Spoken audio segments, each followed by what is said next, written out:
Вітаю вас у эфіры пара. Наш гость, аналітык, грамадскі дзеяч Сергей Бульба. Ёсць нагода. Вітаю, Сергей. Привіт. У Беларусь наведаўся Нарышкін, і вось неяк нашыя людзі спадзяюцца, што ўсё будзе спакойна, там дамовяцца, там ніякіх катаклізмаў у Беларусі не будзе. Прыязджае Нарышкін, кіраўнік СВР. Па ідэі ФСБ павінны супрацоўнічаць з КДБ. Ну і гэты факт сведчыць пра тое, што нейкія знешнія аперацыі рыхтуюцца з беларускага плацдарму. Я так гэта ўсё бачу. Што ты вот пра прыезд гэтага Нарышкіна, блізкага да Пуціна чалавека, думаеш, што это яны рыхтуюць з беларускай тэрыторыі? Што за аперацыі?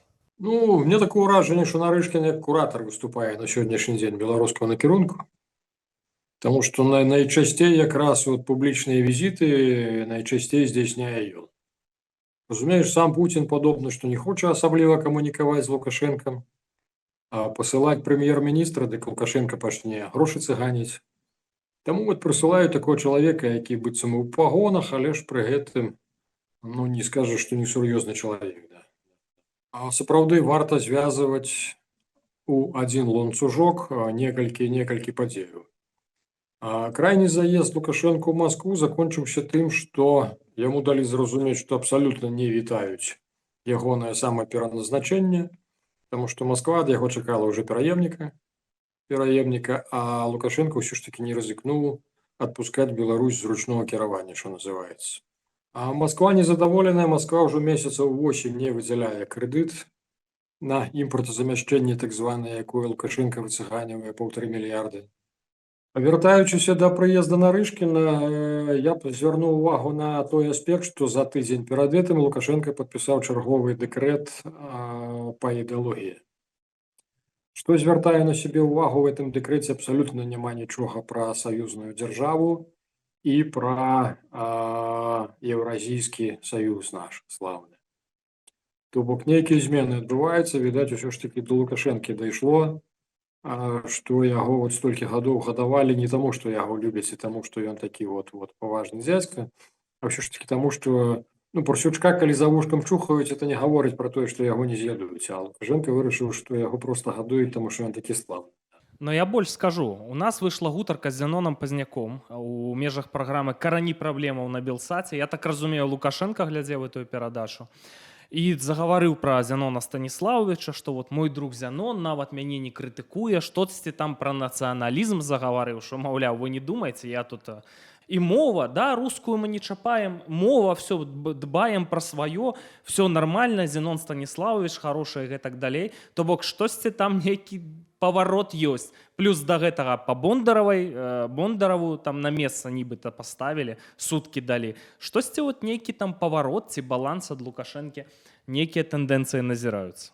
Ну так, але ж я б это самое, да, на этот аспект я звертаю увагу, что это могло выкликать необходимость у Москве все ж таки подкорректовать Лукашенко. Яны ж так само за это отсочивают это все. А другое, Нарышкин про что говорил? Нарышкин был вельми обураны тем, что Польша и Прибалтика, па-першае, ўсё, што яны выйшлі з канвенцыі па забароне супрацьпехотных мін раз, і па-другое, тое, што яны акрамя таго плоту, які паставілі на мяжы з Беларусю, яны яшчэ збіраюцца размясціць некалькі мільёнаў супрацьтанкавых мінаў. А Нарышкін чамусьці абзывае, што это якраз... Бароняцца мінамі, значыцца, на мяжы, каб танкі расійскія не прайшлі, плот ставяць, вы толькі нас не чапайце.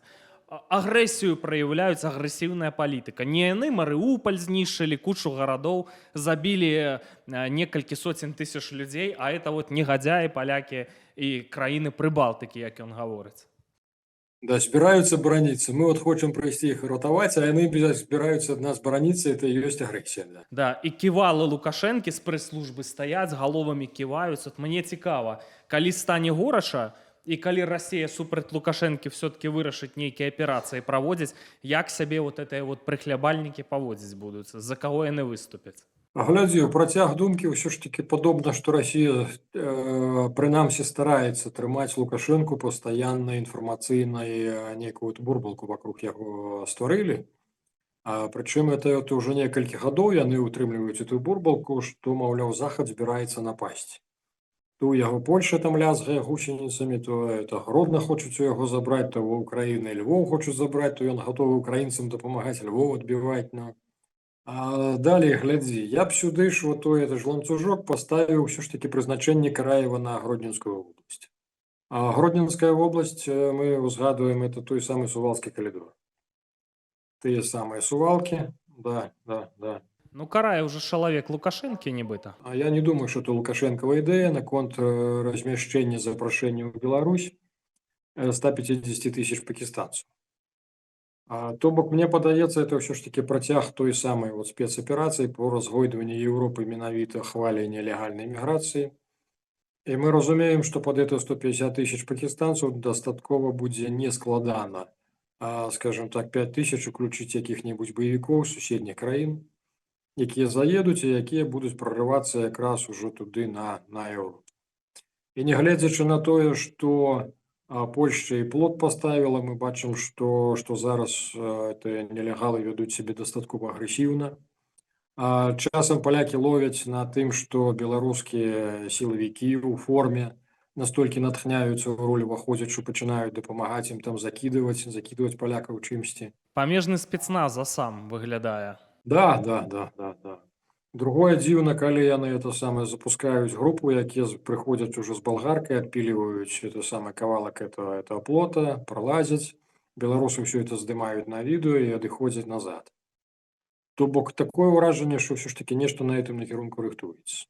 Сергей, ну можна я цябе пераб'ю, так? Вот ты гаворыш, што нешта рыхтуецца, да? Ну ўжо бывалі рэчы, ўжо забілі польскага жаўнера, так было, да? Ужо прорывали эту мяжу там по полной программе, там, я думаю, тысячи людей змаглі там просачыцца. І слухай, ну і што? У выніку палякі, ну там нават чыгуначнае спалучэнне не спыняюць, так? І Лукашенко, ну рабіце вы што хочаце, вы ні на што не здольныя, нічога не будзеце рабіць. Вот для Беларусі і для беларусаў, нават калі яны запусцяць там Аль-Каиду, там ці Талибан яны запусцяць з Беларусі 5 тысяч баевікоў. Што вот это для беларусаў? Это ж нічога не мяняе. Ну, глядзі, это багата што мяняе. Я б это самае звязваў, паўтаруся, некалькі звенняў прызначэння Караева. Это самае, я б сюды ж увязваў вот то, што збіраюцца прывозіць этих пакистанцаў. Я б сюды ж увязваў тое, што мы і год таму гаварылі ў тым, што Расія зацікаўленая зрабіць правакацыю, сур'ёзную правакацыю на заходнім накірунку не сваімі рукамі, а менавіта беларускімі.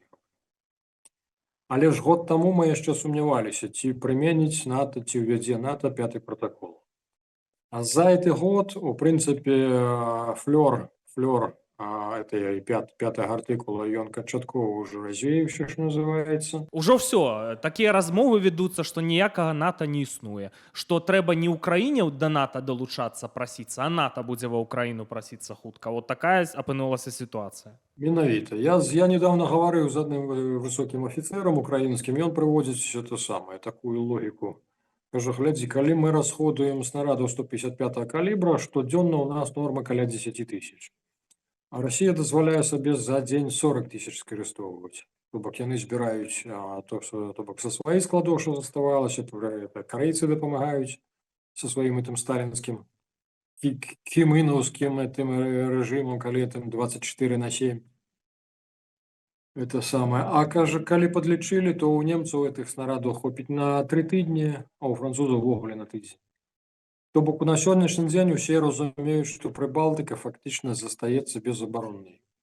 А этот же афіцэр украінскі кажа так, што у прынцыпе Прыбалтам трэба пратрымацца 37-40 дзён, пакуль спрацуе, пакуль это самае натаўцы збяруцца, пакуль яны абмяркуюць, пакуль нешта пачнуць рабіць, то ну вот Расія мае 37 дзён.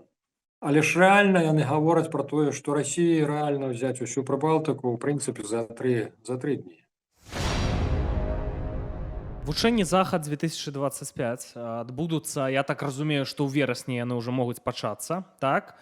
І пры тых тэндэнцыях той сітуацыі, пра якую мы гаворым, яна такая, што можа быць паход на Балтыю, на краіны Балтыі, ва Ўкраіну, сцэнары ядравай эскалацыі, так, гісторык Фельштінскі, описывая с тэрыторыі Беларусі, каб в адказ прыляцела па Беларусі, а не па Маскве. Як ты думаеш, да? Мы шматразова казалі пра войны. Нічога не здарылася, ніякой эскалацыі мірна ў Беларусі. Ці ёсць рызыка, паклаўшы руку на сэрца, шчыра, не вешаючы локшыну на вушы, што Беларусі, от з Беларусі можа быць рэальна вайсковая аперацыя і пачнецца вайна? Глядзі, значыцца, з моманту 22-го года што ў нас сур'ёзна памянялася? У нас памянялася ўзровень боегатоўнасці беларускіх сілавікоў. То бок, калі на 22 год можна было гаварыць пра тое, што ў нас больш-менш баяздольныя і боегатовыя, это якраз 3 брыгады сіл спецыяльных аперацый. Это Брэст, Мар'їна Горка, Вітебск. А штатный расклад, якіх, у прынцыпе, 5500. 5500.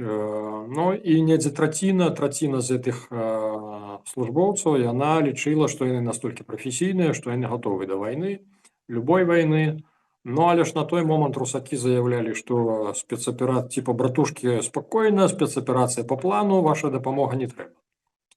І тут я лічу, што якраз не столькі пазіцыі Лукашэнкі, а якраз тое, што Пуцін мае агентуру сваю ва ўсіх беларускіх сілавых структурах на ўсіх узроўняў, а менавіта ён, як бы так, не ўвёў беларусаў у вайну супраць Украіны, таму што разумеў, што тут аднымі заградатрадамі не абыдзешся. Заградатрады это ззаду, а спераду як ты пазбегнеш, каб беларусы не пераходзілі на бок Украіны разам з тэхнікай. То бок я лічу, што это асноўны аргумент. У беларусаў ўсё ж такі існуе кансэнсус па міністэрству абароны і па астатніх сілавых падраздзяленнях. Яны крытычна не хочуць ваяваць, але ж тым больш яны не хочуць ваяваць з Украінай. Але ж Захад это не Украіна. А мы бачым, што менавіта ідэалогія от крайнія 2 гады яна была менавіта накіравана сярод сілавікоў антизаходняя ўся эта прапаганда. І падобна, што яна ўсё ж такі дасягае поспеху. Калі колькі гадоў ім паўтараць адно і тое ж, яны пачынаюць тымі ж тэрмінамі, это і гейропа, і ўсё, калі слухаеш гэтых маладых апероў, ты здзіўляешся, адкуль это пілкі ў галаве. Ну, зразумела, адкуль, з Расіі. Яны іх успрымаюць.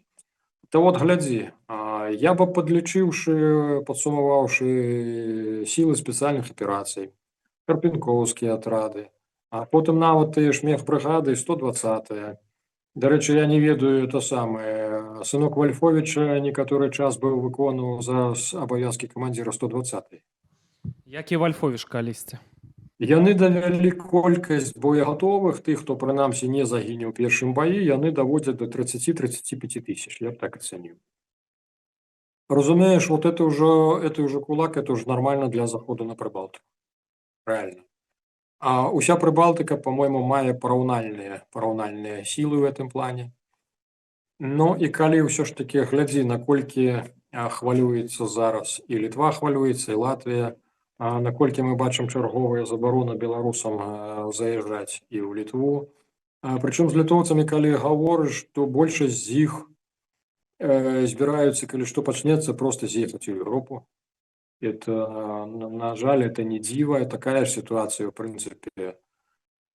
У Польшчы, калі паднялі пытанне, калі прэм'ер загаварыў, што ўсе польскія мужчыны мусяць зараз прайсці курсы хаця б пачатковай ваеннай падрыхтоўкі, падтрымку выказала недзе больш за 40%, а калі ўжо пачало як бы так непасрэдна датычыць іх, то тут уже і зменшылася до 20%. То бок мы разумеем, што насамрэч Расія не збіраецца спыняцца. Расія не збіраецца спыняцца, это відаць па ўсім. І тое, што эканоміку сваю пераводзіць на рэйкі ваеннага часу і арганізацыя новых прадпрыемстваў ВПКшных. І тое, што яны па свеце заключаюць тыя стратэгічныя дагавары, мы бачым, з якімі краінамі. Ну, а беларусы якраз патрэбны якраз тыя, чыімі рукамі можна ўсё ж такі пераканацца, што 5-го пратакола не будзе, што ён не будзе прыменены. Натаўцы это разумеюць, і была неяк такая кулуара, што называецца, пасыл да беларусаў, тое, што калі беларускімі ўзброенымі сіламі будзе праведзена на заходнім накірунку нейкая сур'ёзная правакацыя, то, ў прынцыпе, удар будзе канкрэтна па вайсковаму беларускаму аб'екту з боку НАТО. Але ж, слухай, ну это словы, скажем так, асобна ўзятых генералаў. Мы ж памятаем, што это ўсё мусіць быць праведзена цераз, скажем, калегіяльнае рашэнне. А вот тут вот пачнуцца дзівасы. Тут якраз і вылазіць вот это 37-40 сутак, якія яны там будуць прымаць сваё рашэнне. І не факт, што ў іх хопіць духу, яны ж зноўку сабе знойдуць апраўданне, што калі мы это зробім. Расія заявіла пра то, што калі з боку захаду будзе нейкі самая пагроза менавіта саюзнай дзяржаве, Нарышкін апелюе менавіта да саюзнай дзяржавы, намякаючы, што калі будзе нейкі удар па Беларусі, то пры такім раскладзе яны яны адкажуць вельмі жорстка. Ну, это ў адным блоку ён пра пагрозу тое, што яны міны ставляюць, оказывается, это пагражае Расіі, тое, што яны бароняцца ад Расіі. Ну і другое, это тое, што яны заявілі, да, што вот калі захад ударыць, то бок нешта зноўку такі рыхтуецца. Сергею, мы з табой год таму неаднойчы разважалі, што можа быць агрэсія з беларускага плацдарма. Ну, наіўна думаць, што это вот Беларусь такі хрустальны сасуд стабільнасці, нічога тут не адбудзецца. Расія, якая ўжо знішчыла сотні тысяч людзей і цэлыя гарады, страляюць ракетамі, забіваюць дзяцей наўмысна. Ну, проста сатанізм, што яны не скарыстаюць беларускі плацдарм. Ну, смешна, але нічога не здарылася, так, цягам года, і людзі ўжо да гэтага ставяцца, што все будзе нармальна, вы тут нам не расказваеце. Я сёння рэальна бачу і згодна з табой, што нешта рыхтуецца і што можа быць вайсковая агрэсія ў бок Балтыі, якую голымі рукамі бяры. Балты, даруйце, калі ласка, літувіцы, латвійцы, эстонцы, выбачайце, голымі рукамі бяры. І не толькі Балтыю, што гэтай магчымасцю скарыстаюцца. Асабліва, калі Амерыка пойдзе на вот эту ізаляцыянісцкую палітыку, так яны адасобяцца вашыя праблемы, і все это расейцы раскусяць, і з Беларусі пойдуць, і у Беларусі ідуць падрыхтоўкі да вайны. Слухай, ну, Зеленскі казаў, што ў Еўропе, ну, Еўразвяз маецца на ўвазе, 84 брыгады, так, баяздольныя, узброеныя. У Расіі будзе 250. Все, ну атрымліваецца, што Арда пройдзе праз беларускую тэрыторыю, і, у прынцыпе, нашыя людзі, беларусы ўнутры краіны, нічым не будуць рызыкаваць. Як ты думаеш, ці будуць рызыкі для Беларусі, для беларусаў? Да відавочна будуць, ну. Ты ж сам разумееш, што калі будзе з беларускага боку правакацыя, то не можа быць, каб не было нічога ў адказ. Я сумняваюся, што это будзе прымяненне ядзернай зброі, таму што дагэтуль няма рэальнага сур'ёзнага пацвярджэння, што ўсё ж такі, што расійская ядзерная зброя тактычная размешчана на беларускай тэрыторыі. Але ж, ну, слухайце, калі пачнецца, то я думаю, што крый Божа, канешне, але ж я думаю, што і так хопіць, без ядзеркі. Сергей Пеляса, адзін з кіраўнікоў сённяшняга Белсата, заўважыў, што падчас мерапрыемстваў, так, куды Лукашенко пастаянна бярэ свайго сабаку Умку, гэтага Умку наўмысна не фатаграфуюць любымі спосабамі. Там дзесьці галава кагосьці гэтага пса закрывае, дзесьці ён абрэзаны, спецыяльна не фатаграфуюць сабаку. Я задумаўся, чаму? Ну, это ж як бы такі вот атрыбут Лукашэнкі няхай бы быў, так? А таму, што гэты Умка, яго вот ужо разваліла просто ў 4 разы, это вот такая громістая торба. Сабакі, яны паўтараюць за сваімі гаспадарамі. Нават паходка ў сабак бывае як у гаспадароў, так? Нейкім чынам пераймаецца канстытуцыя цела. І вот той Умка, ён як Лукашенка, яго раздзьмула, і ён імітуе праблемы лукашэнкавыя са здароўем. Вось табе і чорныя лебедзі, як бы, штосьці вот тут можа ўсплыць. Шмат жа абмяркоўвалі там, жывы Пуцін, не жывы, анкалогія, не анкалогія, праблемы Лукашэнкі. Гэтыя рэчы не трэба да іх ставіцца сур'ёзна і разлічваць, но нешта такое можа ўсплыць. А якія чорныя лебедзі ты бачыш? Слухай, там багата чорных лебедзей можа быць. Глядзі, зараз агулам часы такія на планеце, што называецца «Мир пришел движение». Таму тут невядома, як што пойдзе. Тое, што Трамп вырабляе, оно ж натхняе абсалютна не ўсіх. Тым больш не натхняе тых, хто страчвае на гэтым мільярды. Глобальны свет рушыцца. Ідзе супрацьстаянне, сур'ёзнейшае супрацьстаянне якраз ліберальнай мадэлі і вот якраз гэтых аўтакратій. І барацьба якраз паміж імі ў асноўным і пачынае як бы так водораздзелам праходзіць. З другого боку, тая ж амерыканская дэмакратыя, якую можна было лічыць дэмакратыяй, да, якая пры ўсім пры тым гарантавала, што там 2 прэзідэнцкіх тэрміны, не болей, што якраз яны стараліся несці тую самую мадэль па ўсім свеце, яна на што пераўтвараецца? То бок, разумееш, ва ўсім свеце зараз пойдзе гэтая фрагментацыя на нейкія свае блокі, на нейкія невыя імперыі. Еўропа пакуль што ў прынцыпе нічога канкрэтнага не абазначыла. Абазначаецца такая цікавая вось, я б абазначыў так: Лондон, Парыж, Кіеў, ну і Стамбул падпісваецца, да, Стамбулу стала цікава, Стамбул глядзіць, што ідзе нейкі расперадзел, то трэба ж паўдзельнічаць у гэтым. То з нашых чорных лебядзей, да, это то, што не толькі умка адкіне лапы, але ж і гаспадар умкі. І это першы чорны лебедзь, другі чорны лебедзь, у той же ж Нарышкін прыязджаў. Я мяркую, што ён у тым ліку і палохаў Лукашэнку, што калі ён усё ж такі не пойдзе на транзіт, не прызначыць таго, каго Маскве трэба, то яны, як бы так, ну, чым яны яго могуць палохаць, ну, не мне вам расказваць. Это і навічок, это і што заўгодна. Ну, прыязджаў відавочна не проста так. З другога боку, глядзі, мы ўжо гаварылі пра тое, што Масква зыходзіла з таго, што яна пачала нахвалявацца, калі за Лукашэнку па сацыялагічных апытаннях іхніх закрытых, калі ягоны рэйтынг падаў, зніжаўся ніжэй 25%. То бок яны лічаць, што для таго, каб эфектыўна кіраваць, ну, дастаткова 25-27%, якія за яго, за прадстаўніка іхняга, і это будзе гарантыяй таго, што іхняя лінія будзе прасоўвацца нармальна. Так от, глядзі, калі ўсё ж такі яны зараз ставлюць нейкага пераемніка, якога не прыймае ні народ, ні эліта, то тут другі лебедь намалёўваецца. Рэпрэсіі не спыняюцца.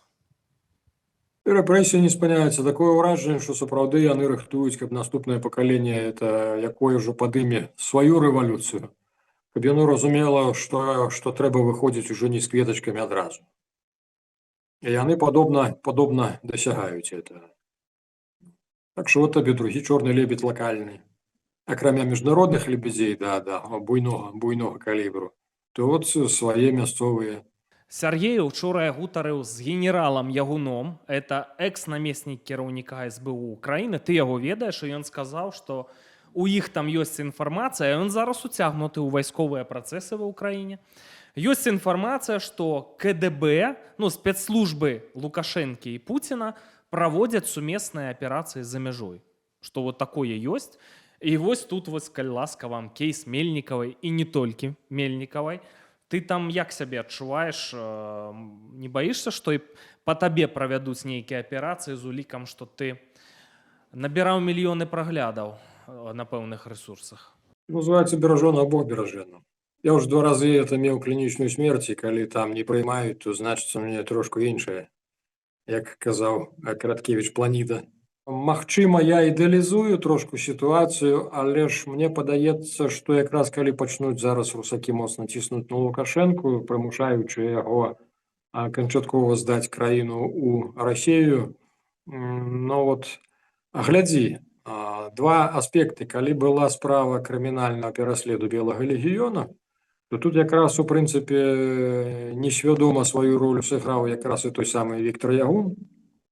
Ён, праязджаючы цераз Мінск, тады ён яшчэ мог это сабе дазволіць, праязджаючы цераз Мінск на нейкую канферэнцыю ў Прыбалтыку, заехаў на Камсамольскую, на вуліцу Камсамольскую, у беларускі слаўны камітэт. І хлопцам патлумачыў, кажа, глядзіце, калі нешта пачнецца, то вот усе гэтыя ваши хвалёныя спецназы, осназы, там суперназы, яны разбягуцца, вы іх нікога не ўбачыце. А якраз радзіма будуць бараніць вот тыя, каго вы зараз сажаеце.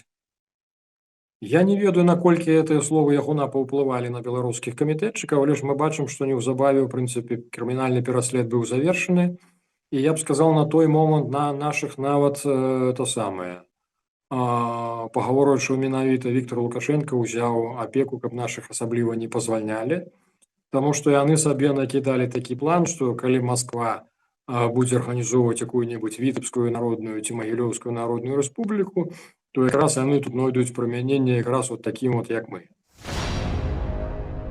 Нічога такого жудаснага не здзяйсняецца ўнутры Беларусі, і дзякуй Богу, што не здзяйсняецца, але ж ну будзе апагей, на жаль. І вот гэтыя прыезды Нарышкіных там і гэтак далей, то, як сябе Захад праявіў, паказалі сваю галату, сваю немачнасць. Так? Это вялікія праблемы, это, канешне, гэты час насоўваецца, на жаль. Але тым не менш нашыя людзі жывуць, лета, сонейка, цёпла, хорошая пара, всім здаецца, так? Што б ты сёння ўвогуле параіў людзям, нашым землякам унутры краіны у такі момант? Мудрасці, цярпення і ў патрэбны момант мужнасці. Пакуль што Беларусь, яна пасля 20-го году, яна, разумееш, як это самае, на балоце тарфянікі калі гараць, то яно пад зямлёй гарыць, і зверху да пэўнага моманту нічого не відаць.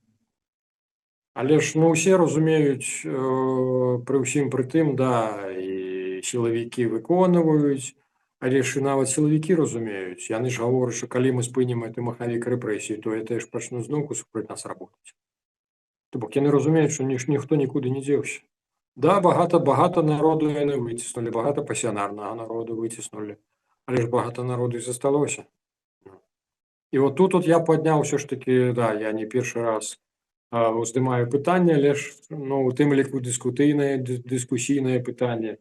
Пасіянарнасць – это генетыка, ці ўсё ж такі пасіянарнасць – это псіхалагічны стан? Так вот разумееш, што ўсё ж такі, калі это не генетыка, калі это не абмяжоўваецца генетыкай, то якраз калектыўная душа беларускага народу мусіць згенераваць, нарадзіць новых пасіянараў. Я таксама абсалютна ўпэўнены, што ўсё будзе вырашацца менавіта ўнутры Беларусі. Усе мы дыяспора, ўсё это так чыста, это ў дапамогу ў лепшым выпадку. Паўтаруся, да, не прапусціць свой момант, калі мы ўсе спатрэбімся, і праявіць сваю пасіянарнасць незалежна. Са свайго досведу скажу так, што пасіянарнасць не мераецца велічынёй пагонаў на плячах. Я для сябе зрабіў выснову, вот менавіта з падзеяў 96-го года, калі рэальна была магчымасць аднавіць канстытуцыйны лад, калі некалькі палкоў мінскага гарнізона гатовы былі выступіць на абарону Верховнага Савета 13-го склікання разагнанага Лукашенка. Вот разумееш, асэнсоўваючы, я тады вот з этой субардынацыяй малодшага афіцера сам сябе, што называецца, стрымліваў, таму што я разумеў, што ёсць тут генерал Захаранка, ёсць палкоўнік Барадач, як бы так паважаныя людзі, якія вот там прымуць рашэнне, яны-то ведаюць. А разумееш, сапраўды трэба было браць ініцыятыву на сябе. У каго дух мае, у каго дух ёсць, разумееш, што дух не залежыць ад велічыні пагонаў. Так што вот родныя землякі, ну, як казаў Караткевіч, рабі нечакана, рабі як не бывае, тады пераможаш. Вот у нас застаецца вот это наш шлях. Все. Гонар і годнасць. Шановні глядачі, ну, пасіянары, новыя палітычныя лідары, канешне, народзяцца унутры краіны, людзям, якія ўнутры Беларусі сёння знаходзяцца, і хто разумее, хто датурумкаў, у прынцыпе, што сітуацыя небяспечная, могуць быць аперацыі з Беларусі, вайна можа пачацца і гэтак далей. Ну, будзе, канешне, небяспечна, але магу вас супакоіць, што пасля смерці гэта не канец. І вось прыклад Ісуса Хрыста адзначаецца Вялікдзень, так? Ён гэта паказвае, і гэта добрая навіна, гэта была пара. Сергею, дзякуй за ўдзел у гэтай праграме. Дзякуй, зычу найлепшае. Жыве Беларусь! Жыве.